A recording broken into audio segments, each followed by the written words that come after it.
اس حدیث پاک کو اگر پڑھا جائے تو کہیں نہ کہیں گنجائش نکلتی ہے دف بجانے کی. تو ظاہر ہے وہ دف بجا کے سرکار کے سامنے کوئی گانے تو نہیں گا رہی تھی، سرکار کی عظمت کو اپنے شعروں میں بیان کر رہی ہوگی، تو دف بجانے کی گنجائش ہے. مفتی صاحب یہ جو آج کل مسئلہ بڑا ٹرینڈنگ پہ چل رہا ہے ڈف والا مسئلہ، تو ذرا حدیث مبارکہ کی روشنی میں بحوالہ ہمیں بتائیے کہ کیا اس میں کوئی گنجائش باقی ہے، یعنی کہ ڈف بجانا جائز ہے اور کوئی کلام یا نعت وغیرہ ڈف کے ساتھ پڑھی جا سکتی ہے یا فل پابندی ہے اس چیز پر؟ بسم اللہ الرحمن الرحیم. اس مسئلے کو سمجھنے کے لیے نا ہمیں تھوڑی سی تفصیل بیان کرنی پڑے گی آپ حضرات کے سامنے. یہ میرے پاس کتاب ہے سلسلۃ الاحادیث الصحیحہ، یہ ناصر الدین البانی کی کتاب ہے. اس میں ان سے سوال کیا گیا ناصر الدین البانی سے کہ کیا دف بجانا اسلام میں حرام ہے، یہ جائز ہے؟ اور پھر سوال کرنے والے نے خود ہی کہا کہ فقہاء اربعہ کے نزدیک تو دف اور معازف وغیرہ یہ حرام ہے اسلام میں. تو آپ اس کے بارے میں کیا کہتے ہیں، جب کہ یہ بات بھی ہمارے سامنے ہے کہ آقا کریم علیہ الصلوۃ والسلام نے ایک مرتبہ ایک بی بی کو اپنی نظر اور منت پوری کرنے کے لیے دف بجانے کی اجازت دی تھی. بات سمجھ رہے ہیں آپ؟ یہ سوال ہو رہا ہے.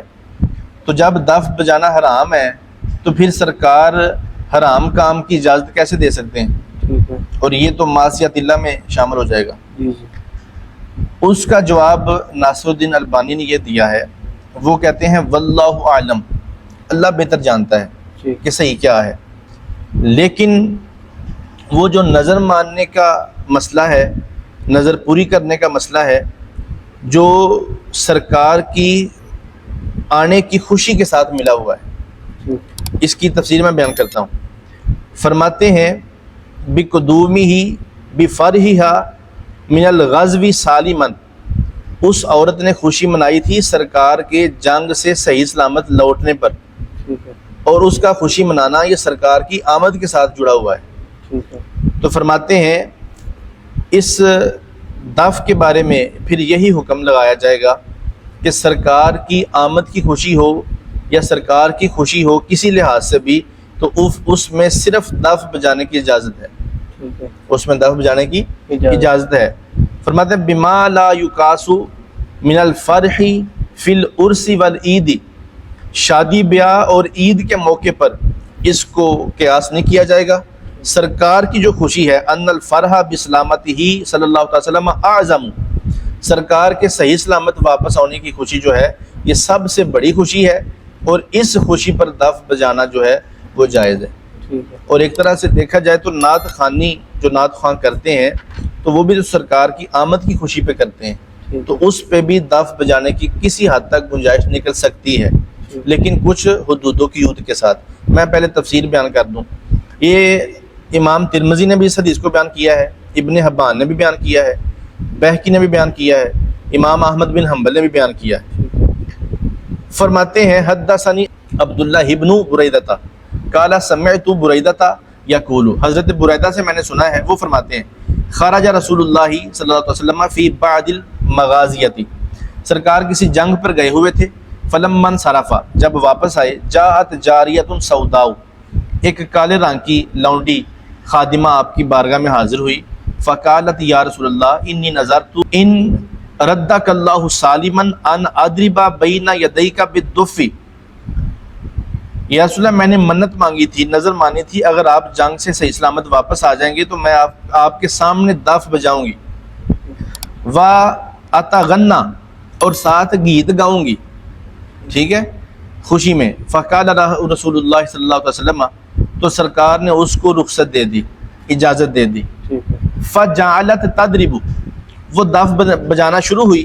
فدخل ابو بکر وہی تضرب، حضرت ابو بکر صدیق تشریف لائے، وہ بجائی جا رہی ہے. ثم دخل علی، حضرت علی تشریف لائے، وہی تضرب، وہ بجائی جا رہی ہے. ثم دخل عثمان، پھر حضرت عثمان آئے، وہی تضرب، وہ پھر بجائی جا رہی ہے، دف بجا رہی ہے. ثم دخل عمر، پھر حضرت عمر تشریف لائے.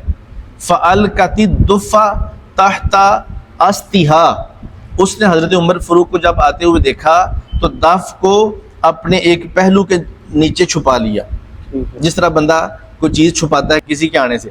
ثم قعدت علیہ، پھر اس کو نیچے رکھ کے اس کے اوپر بیٹھ گئی، اتنا چھپایا. فقال رسول اللہ صلی اللہ علیہ وسلم، سرکار دیکھ رہے تھے، سرکار مسکرائے اور فرمایا ان الشیطان لا یخاف منک یا عمر، عمر تجھ سے شیطان بھی ڈرتا ہے. حضرت عمر فاروق نے عرض کیا یا رسول اللہ کیا ہوا؟ سرکار نے فرمایا انی کنت جالسا وہی تضرب، میں بیٹھا ہوا تھا یہ دف بجائی جا رہی تھی. داخل ابو بکر وہی تضرب، ابو بکر آئے یہ دف بجا رہی تھی. ثم دخل علی وہی تضرب، پھر علی آئے یہ دف بجا رہی تھی. ثم دخل عثمان وہی تضرب، عثمان آئے یہ دف بجا رہی تھی. فلما دخلت انت یا عمر، عمر جب آپ آئے ہیں نا، القت الدفا، اس بیچاری نے دف کو چھپا دیا ہے، بجانا بند کر دیا. تو اس حدیث پاک کو اگر پڑھا جائے تو کہیں نہ کہیں گنجائش نکلتی ہے دف بجانے میں. تو ظاہر ہے وہ دف بجا کے سرکار کے سامنے کوئی گانے تو نہیں گا رہی تھی، سرکار کی عظمت کو اپنے شعروں میں بیان کر رہی ہوگی. تو دف بجانے کی گنجائش ہے، لیکن صرف سرکار کی خوشی کی وجہ سے، سرکار کی آمد کی خوشی کی وجہ سے. اور اس نے منت مانگی تھی سرکار جنگ سے سلامت آ جائیں، میں دف بجاؤں گی، سرکار نے بجانے دیا. ٹھیک ہے. اب مسئلہ ہے کہ کیا فی زمانہ جس حال میں دف بج رہی ہے یہ جائز ہے کہ نہیں جائز؟ دف بھی تو ہو سکتا ہے وہ اور دف ہو، یہ اور دف ہو، ان کا انداز سٹائل اور ہو، ان کا انداز سٹائل اور ہو. تو اس کے لیے ہمیں سمجھنے کے لیے یہ تو حدیث پاک تھی نا. اب ہم چلتے ہیں حضرت امام اہل سنت اعلیٰ حضرت الشاہ احمد رضا خان فاضل بریلوی رحمۃ اللہ تعالیٰ علیہ کی بارگاہ میں. یہ میرے سامنے فتاوی رضویہ شریف ہے، اس کی جلد نمبر 21 ہے. حضرت امام اہل سنت اعلیٰ حضرت رحمۃ اللہ تعالیٰ علیہ کے بارگاہ میں سوال ہوا کہ دف کے بارے میں آپ کیا کہتے ہیں، یہ شادی بیاہ وغیرہ میں بجانا درست ہے یا نہیں؟ تو وہ فرماتے ہیں دف کہ بے جلاجل یعنی بغیر جھانج کے ہو اور تال سم کی رعایت سے نہ بجایا جائے. اس میں کچھ شرطیں لگائی ہیں کہ دف بغیر جلاجل کے ہو، بغیر جھانج کے ہو، یعنی اس کو ایسی چیز کوئی نہ لگائی ہو جس سے چھنکار اور چھان وغیرہ پیدا ہوتی ہے، اور ایسی چیز سے نہ بجائی جائے جس سے چھنکار اور آواز موسیقی جیسی، میوزک جیسی پیدا ہوتی ہے. اور یہ جو آج کل بجانے والے ہیں انہوں نے تو ہاتھوں میں 5 چھاپیں انگوٹھیاں ڈالی ہوتی ہیں، 3 سیدھی اور 2 الٹی، اس کے ساتھ بجاتے ہیں.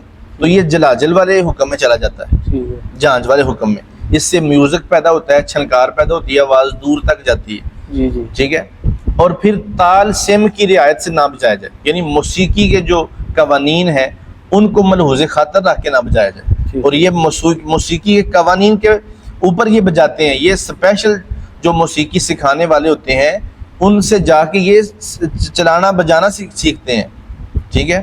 اور پھر اعلیٰ حضرت فرماتے ہیں بجانے والے نہ مرد ہوں، مرد بھی نہ ہوں، اور نہ ذی عزت عورتیں ہوں، یعنی جس طرح آزاد عورتیں ہماری گھریلو خواتین قابل عزت عورتیں ہیں وہ نہ ہوں، بلکہ کنیزیں ہوں یا ایسی کم حیثیت عورتیں ہوں، اور وہ غیر محل فتنہ میں بجائیں تو نہ صرف جائز ہے بلکہ مستحب اور مندوب بھی ہے. تو ان قیدوں کے ساتھ یعنی بغیر جلاجل کے ہو، بغیر چھنکار کے ہو، بغیر موسیقی کے قوانین کے لحاظ کے ہو، بجانے والے مرد نہ ہوں اور عزت والی خواتین بھی نہ ہوں.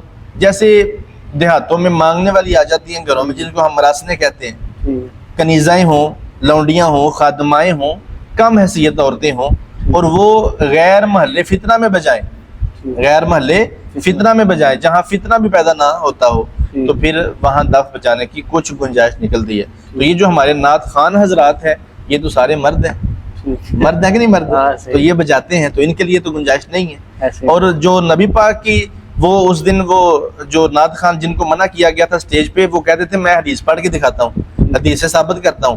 وہ جو نبی پاک کے سامنے بجائی گئی ہے وہ کسی مرد نے نہیں بجائی، وہ یا چھوٹی بچی نے بجائی ہے یا اس خادمہ نے، لونڈی نے، اس خاتون نے بجائی ہے. تو وہ مرد نے تو نہیں بجائی. تو سرکار کے سامنے ہو سکتا ہے مرد اجازت مانگتا تو نہ اجازت ملتی.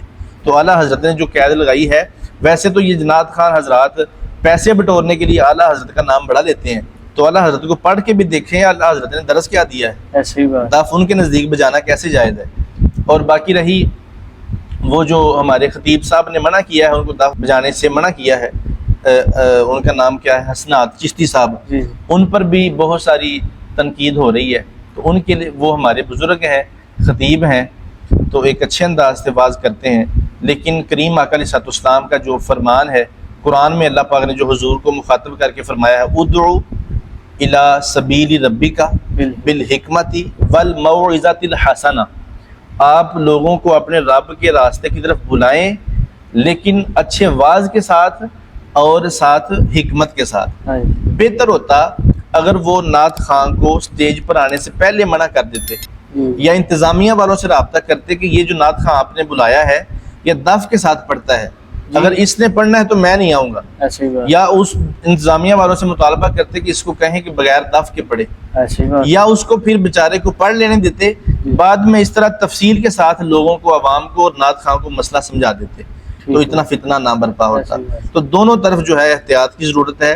ہمارے نعت خان جو حضرات ہیں انہوں نے بھی نعت کو مذاق بنا دی ہے، وہ ناچ ناچ کے ٹاپ ٹاپ کی نعتیں پڑھ رہے ہیں. ان کا تو کچھ گروپ ہے مخصوص، ان کا تو نام ہی سوشل میڈیا پہ ناچا ٹاپا گروپ پڑ گیا. تو یہ یقیناً سرکار کے نعت کا تقدس خراب کرتے ہیں. وہ جو سرکار کی نعت پڑھنے والے تھے، جو پڑھتے تھے اور فرشتے بھی سننے آتے تھے، ان کا انداز دیکھیں نا وہ کیسے پڑھتے ہیں. وہ تو ہر وقت سنہری جالیوں کو اور سبز گنبد کو سامنے رکھ کے نعت پڑھا کرتے تھے، اور پھر ایسے مست ہو کے بیٹھا کرتے تھے کہ ان کے سروں پہ پرندے بھی بیٹھ جائیں تو ان کو خبر نہ ہو. تو انہوں نے پورے سٹیج پہ ایسے بھگدڑ مچائی ہوتی ہے جیسے بندر جو ہے وہ اپنی آرامگاہ میں بھاگتا دوڑتا رہتا ہے. تو یہ سرکار کے نعت کا بھی تقدس خراب کرتے ہیں. خدا را آپ بھی شریعت کا دامن پکڑیں، اور جو ہمارے واعظین، مبلغین، مصلحین ہیں وہ بھی ادعو الی سبیل ربک بالحکمت والموعظۃ الحسنہ کا دامن جو ہے وہ اپنے سامنے رکھیں.